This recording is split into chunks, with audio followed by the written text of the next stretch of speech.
Good morning, dear students. Welcome to the next lecture on our subject, that is Basics of Civil Engineering.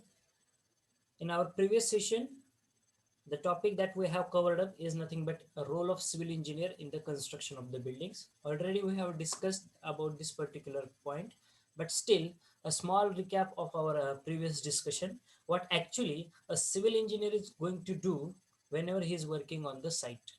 Okay, what roles and responsibilities he has to complete whenever he is going to work on a construction site. So at first, what he is going to do, he is going to preparing the layout. What he is going to do is that layout on that ground surface. Okay. Now, secondly, what he is going to do, prepare the plan for that particular structure. What he is going to do, he is going to prepare the plan for that particular structure. What does it includes? It includes the arrangement of the rooms, then sizes of the room and the shape of the room. म्हणजे जे काही घर मला बांधायचं असेल त्या घरामध्ये रूमची साईज किती असली पाहिजे, त्याची शेप कशा पद्धतीनं असला पाहिजे, ठीक आहे. हा प्लॅन सुद्धा ड्रॉ करण्याचं काम तो इंजिनियर करत असतो. आफ्टर ड्रॉइंग और completion of the plan, he is going to approve that plan. What we require a proper permission from our competent authorities. आपल्या ज्या ऑथॉरिटीज आहेत, गव्हर्नमेंट ऑथॉरिटीज आहेत, we require a proper permission from them. Okay. So this proper permission, to get this proper permission, civil engineer is going to do that. What he is going to do, he is going to take that plan into the competent government authorities. Your example is nothing but your नगर रचना विभाग. तुमच्या नगर रचना विभागामध्ये तो plan तो घेऊन जातात engineers, आणि त्यानंतर जर तो टेक्निकली करेक्ट असेल तर त्याला मंजुरी देण्यात येते. ठीक आहे. शासनातर्फे जे कोणी अधिकारी असतील ते चेक करतात की हा प्लॅन बरोबर आहे का, आणि त्यानंतर त्याला मंजुरी दिली जाते. ठीक आहे. So again that work is been completed by the civil engineers. After that, collection of the foundation details. So based on this type of soil and the behavior of the soil, we are going to decide which type of foundation we are going to provide. Foundation म्हणजे खालचा जो base असणार आहे तुमच्या कन्स्ट्रक्शनचा, तो base कुठल्या प्रकारचा असला पाहिजे हे कशावरती डिसाईड करतो आपण. So it depends on the type of soil and the behaviour of the soil under the different loading and changing conditions. So whatever the changing conditions or the loading conditions which are present, okay, and in which way the soil is going to behave, it may be your black cotton soil. Okay, so if there is a heavy rainfall, what will happen, the soil will settle down in more quantity. So based on the type of soil, we are going to decide the foundation. Okay. Again, this foundation is also depend on which type of structure you are going to build. तुम्ही नेमकं कुठलं structure बांधणार आहात. ठीक आहे. मग तुम्ही साधं रेसिडेन्शियल बिल्डिंग बांधणार आहात का, कमर्शियल एखादी बिल्डिंग आहे का, मोठं इंडस्ट्रियल शेड आहे. So which type of construction you are going to do, again this foundation is also dependent on that also. Okay, so based on our type of structure, we can also decide which type of foundation will be suitable. Okay. And first criteria to select the foundation is nothing but the soil, which is the most important parameter. Okay, behavior of the soil or the nature of the soil. Okay. Then structural design. So being an engineer, our primary role is to design our structural elements. Which are our structural elements? Your beam, column, slab, these are your structural elements. Okay. What are the structural elements? These are nothing but similar to the parts. Okay, building parts we called it as. So these building parts we are going to design it. Okay. What type of reinforcement should be there, कशा पद्धतीने design करायचं आहे. ठीक आहे. कॉलमची size किती असली पाहिजे, त्यामध्ये रेन्फोर्समेंट तुम्ही किती यूज करताय, बीमची साईज काय असली पाहिजे, तुमच्या स्लॅबचे डायमेन्शन्स काय असले पाहिजेत. ठीक आहे. त्याची बांधणी कशा पद्धतीने असली पाहिजे. जी लोखंडाची ज्या सळई असतात त्या ज्या बांधलेल्या तुम्ही बघितल्या असतील, ज्याला बार्स असं म्हटलं जातं, ते जे बार्स एकमेकांना टाय केलेले जातात, त्या कशा पद्धतीने केले जातात. These are designed, not approximately. ते डिझाईन केलेले असतात की कशा पद्धतीने त्याची बांधणी असली पाहिजे. So again, that work is performed by civil engineers. Then building drawings, that is nothing but your plan and elevation. That is preparation of the plan, preparation of the elevation and the sectional view. Okay. Next role is nothing but the estimation, that is finding the probable cost of building. what kind of material that is required for that particular construction. Then whatever the material that we are going to use it, cement, sand, coarse aggregate, म्हणजे जे काही तुम्ही cement वापरताय, वाळू, खडी, त्याचं प्रमाण किती लागणार आहे आणि तुमच्या बांधकामासाठी एकूण खर्च किती येणार आहे.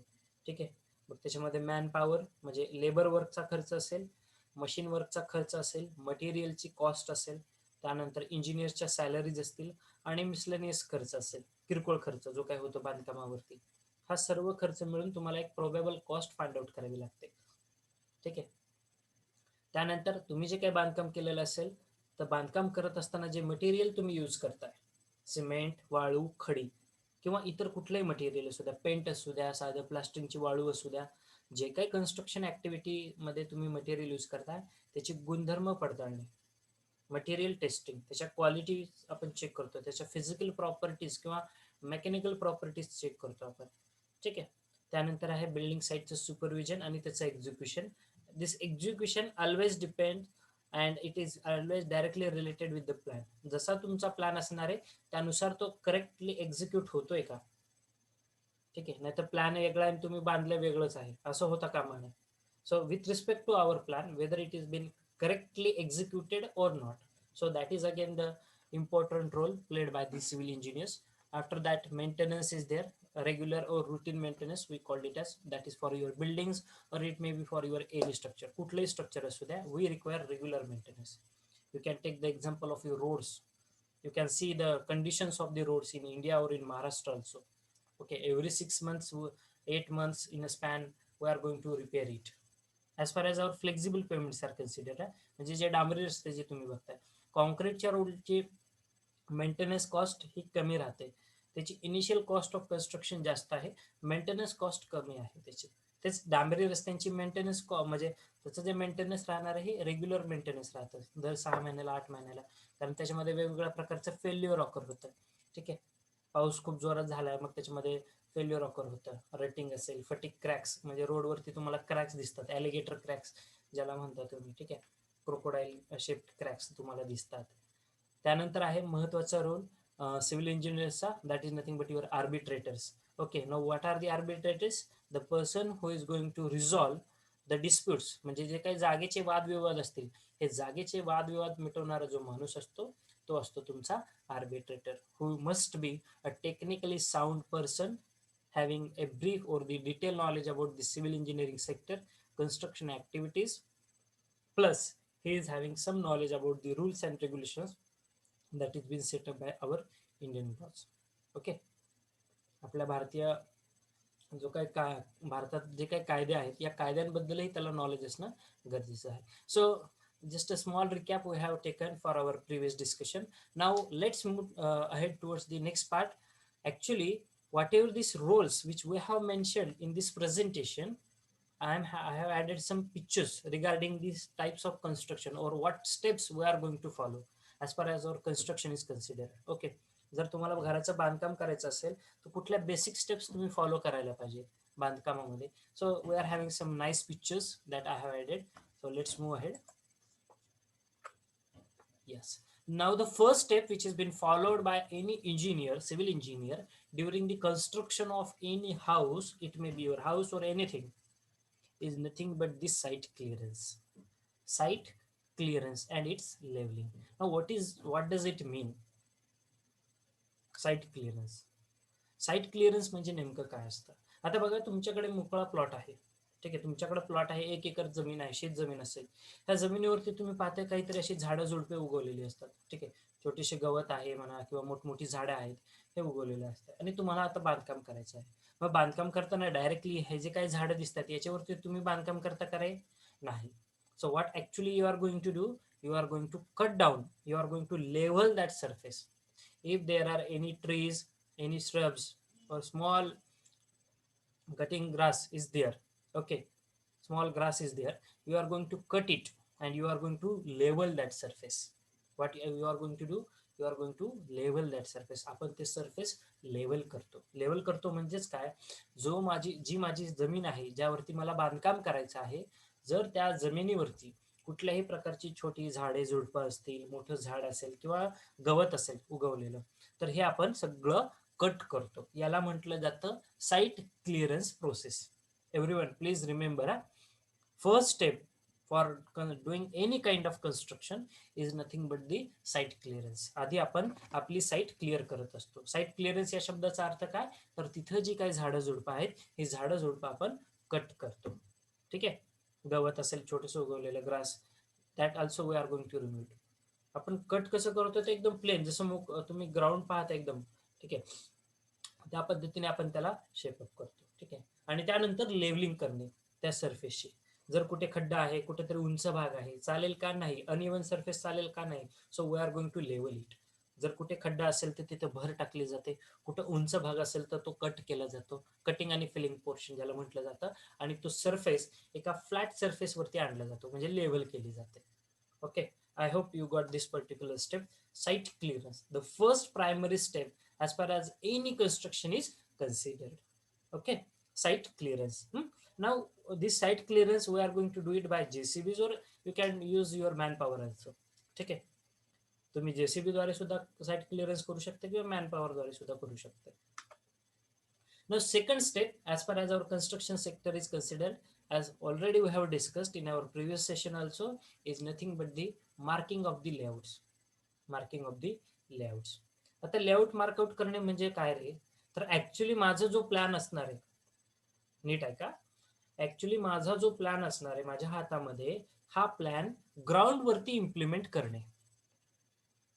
हा प्लॅन काय करणे, ग्राउंड वरती इम्प्लिमेंट करणे. मग ग्राउंड वरती इम्प्लिमेंट करत असताना आपण काय करतो, so we are going to establish the centre lines of the columns. What we are going to do, we are going to establish some points. ठीक आहे, आपण काही पॉइंट्स ड्रॉप करतोय किंवा स्केच आउट करतोय. ठीक आहे, and this points are of nothing but your column. ठीक आहे, म्हणजे तुमच्या बांधकामामध्ये तुमच्या कॉलमची पोझिशन काय असणार आहे. जर तुम्ही फर्स्ट पिक्चर पाहताल, you can see the pointer which I am scrolling. इथे बघा कॉलमची पोझिशन, हे first column, second column, third one, fourth one, fifth one, sixth one. So एक सिंपल रूम आहे. बघा साईट क्लिअर केल्यावरती किती छान सरफेस भेटतोय तुम्हाला. ठीक आहे, हा असाच सरफेस असणार आहे साईट क्लिअर झाल्यानंतर, झाडं झुडपं काढल्यानंतर. मग सेकंड स्टेप काय असते, हे जे काही आपलं सरफेस आहे यावरती आपण कॉलमची पोझिशन मार्कआउट करतो. कारण तुमच्याकडे आतापर्यंत प्लॅन होता तुमच्या हातामध्ये, तुम्ही ड्रॉ केलं, माझं घर असं असणार आहे. मग त्या घरामध्ये कॉलमची पोझिशन कुठं असती ती आधी आपण मार्कआउट करत असतो. ठीक आहे, that is nothing but marking of the layouts. यामध्ये काय केलं जातं, कॉलमची पोझिशन आधी मार्कआउट करतात. मग एक अझ्युम करा, हे जसं पिक्चर मी दाखवलेलं आहे तुम्हाला, एक सिंपल रूम आहे, एक सिंपल रूम आहे ज्यामध्ये 6 कॉलम आहेत. किती आहेत, 6 कॉलम. ही रूमची ही झाले, ही रूमची झाली त्याची लांबी, आणि ही त्याची झाली रुंदी.